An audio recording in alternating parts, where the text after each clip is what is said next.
À quoi sert un député européen? Ah, mais c'est un rôle aujourd'hui beaucoup plus important qu'avant, parce que au Parlement européen, on vote des lois, on vote des directives, on vote le budget, on pèse évidemment en discussion avec le Conseil, mais on pèse, si on est de gauche, on pèse du côté gauche, si on est du front de gauche, eh bien c'est efficace pour les salariés, pour les travailleurs.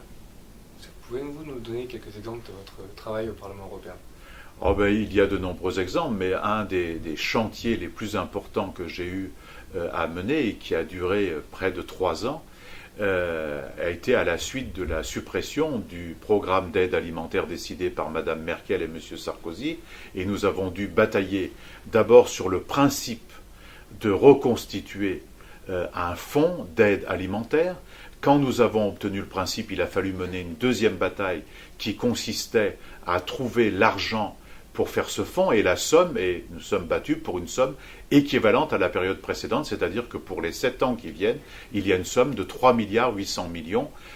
d'affectés aujourd'hui, et qui va permettre au Secours populaire, aux Restaurants du Cœur, aux banques alimentaires, à ATD Carman, de continuer à donner des repas à ceux qui n'en ont pas aujourd'hui.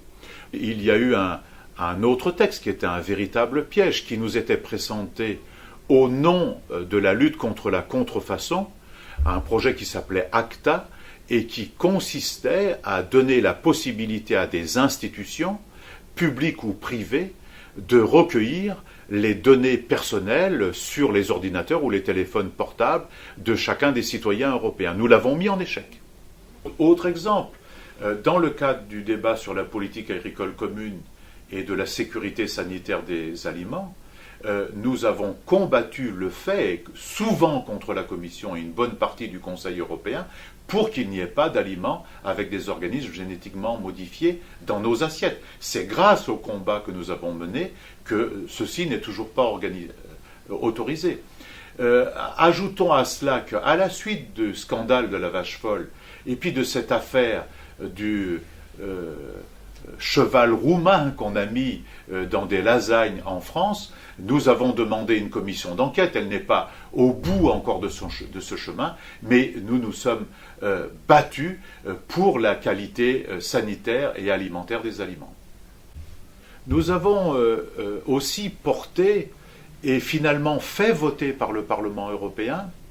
un rapport extrêmement important sur la consultation des travailleurs et sur du pouvoir démocratique nouveau des salariés au sein de leur entreprise. Malheureusement, la Commission européenne, pour l'instant, refuse de l'examiner et refuse de la traduire en loi que nous pourrions voter. Donc, dans la prochaine législature, dans le nouveau Parlement européen, nous allons être en pointe pour à nouveau porter cette question, car